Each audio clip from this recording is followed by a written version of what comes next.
Welcome to Future Trends, where we examine the latest stories reshaping tomorrow's international dynamics. This week's headlines: Ukraine captures position using robotic systems, Japanese troops join US and Philippines for first time, millions in Sudan surviving on one meal a day, Gaza recovery, reconstruction to cost $71.4 billion over 10 years, new global water stress program, and Sweden's schools give up digital learning. Starting with politics, Burkina Faso dissolves 118 civil society organizations. The decision, which will impact many NGOs and human rights groups, marks the latest step in an ongoing crackdown since the military seized power in a 2022 coup. Led by Ibrahim Traoré, the junta has increasingly restricted the activities of NGOs, trade unions, and opposition groups.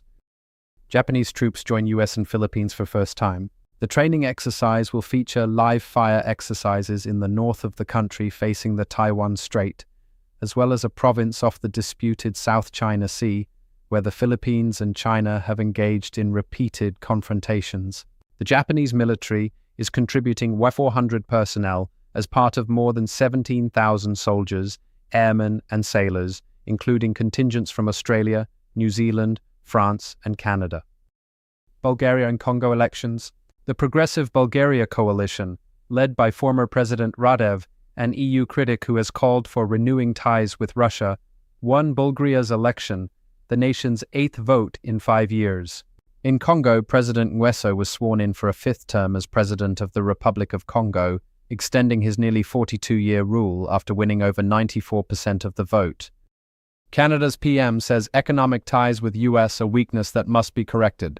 Fresh from achieving a parliamentary majority, Prime Minister Carney said his government plans to diversify away from the US given Canada can't control the disruption coming from our neighbors, with a review of the current version of the North American Free Trade Agreement between Canada, the US, and Mexico due in July.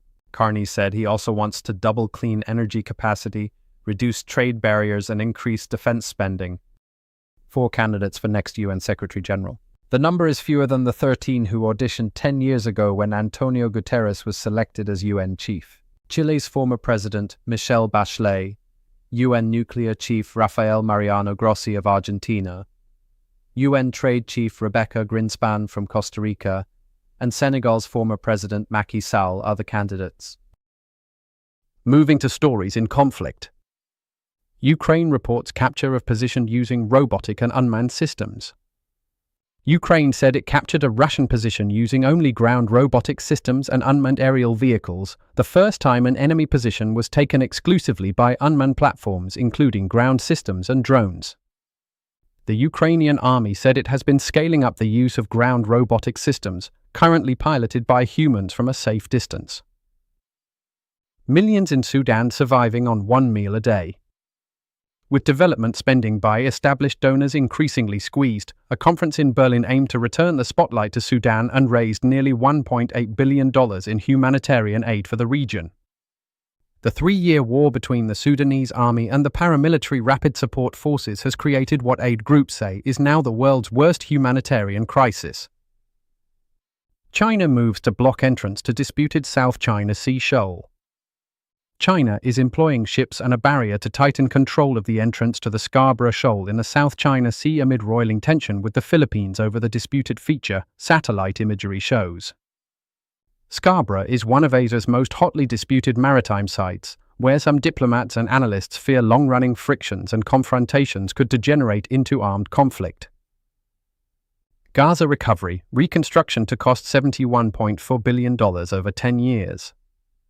It includes $26.3 billion in the first 18 months to restore essential services, rebuild critical infrastructure, and support economic recovery, according to the report by the UN, EU, and World Bank.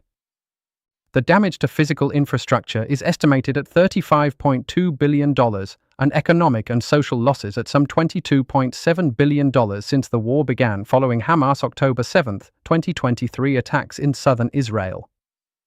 Gaza's economy has contracted by 84%, more than 371,000 housing units in Gaza have been destroyed, over half of Gaza's hospitals are non-functional, and nearly all schools are destroyed or damaged. Iran executed at least 1,639 people in 2025, highest number since 1989. It was a 68% increase from 2024. The average is over for executions per day, according to two NGOs. Women, ethnic minorities, and detained protesters face heightened risk, with rights groups warning executions are being used as a tool of political repression. Here's the latest in economics news. Argentina IMF deal for $1 billion funding. The IMF cited improvements in fiscal discipline, reserve accumulation, and policy consistency as reasons for the approval. The IMF and World Bank also have resumed relations with Venezuela after 7 years, which could give Caracas access to an estimated $5 billion. Australia-Japan $7 billion warship deal. It is Tokyo's most consequential military sale since ending a military export ban in 2014 and anchors its push away from its post-war pacifism to build security ties beyond its alliance with the US to counter China. Mitsubishi Heavy Industries is to supply the Royal Australian Navy with 3 upgraded Mogami-class multi-role frigates built in Japan from 2029. 8 more frigates will be built in Australia. EU doubles steel tariffs to 50%.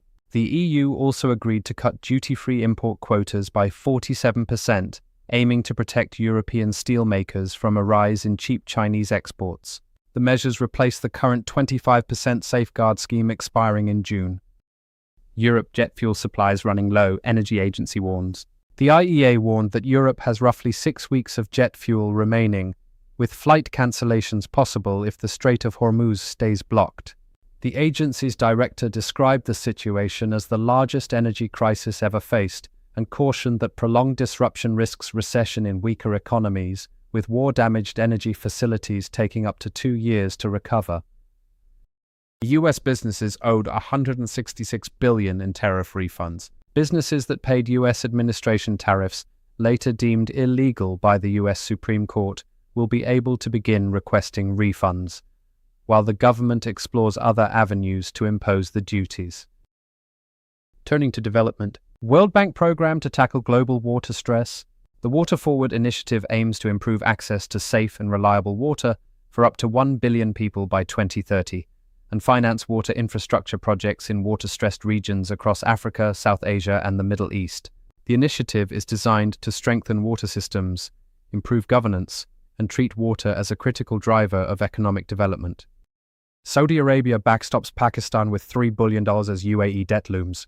The financial support will help Pakistan stabilize its foreign exchange reserves ahead of a $3.5 billion debt repayment to the United Arab Emirates. The funding, structured as deposits and extensions, comes as Pakistan continues to operate under an IMF program requiring stronger reserve buffers. Colombia, Netherlands lead push-break global fossil fuel deadlock. They will co-host a new global climate conference backed by 50-plus countries focused on transitioning away from fossil fuels.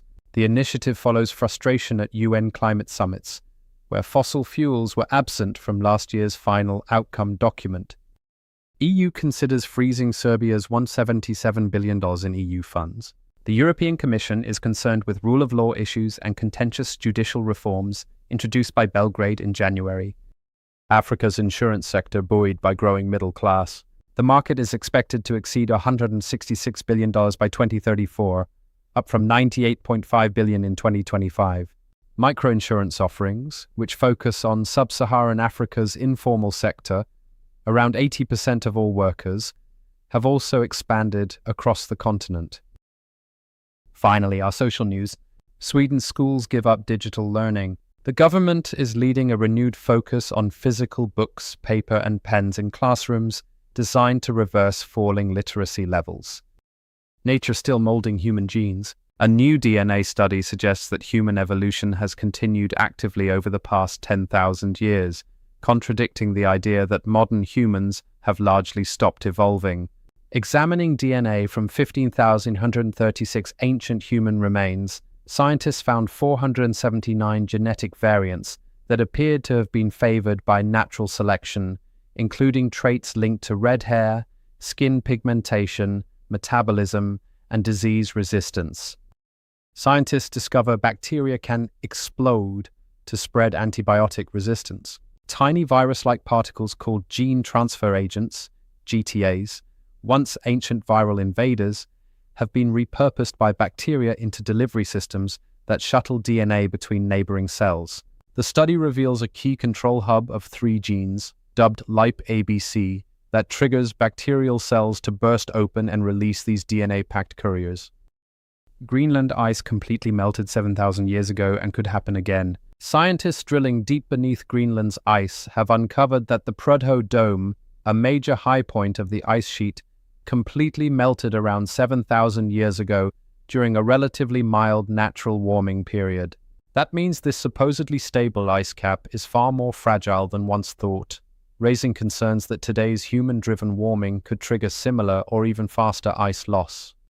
Humanoid robots race past humans in Beijing half-marathon, showing rapid advances. Unlike last year, nearly half of the robot entrants navigated the tougher terrain autonomously instead of being directed by remote control during the 21-kilometer race. The winning robot finished the race in 50 minutes and 26 seconds, several minutes faster than the half-marathon world record set by Ugandan runner Jacob Kiplimo in Lisbon last month. That's your Future Trends update for this week. Thank you for watching, and we'll see you next time with more stories reshaping our world.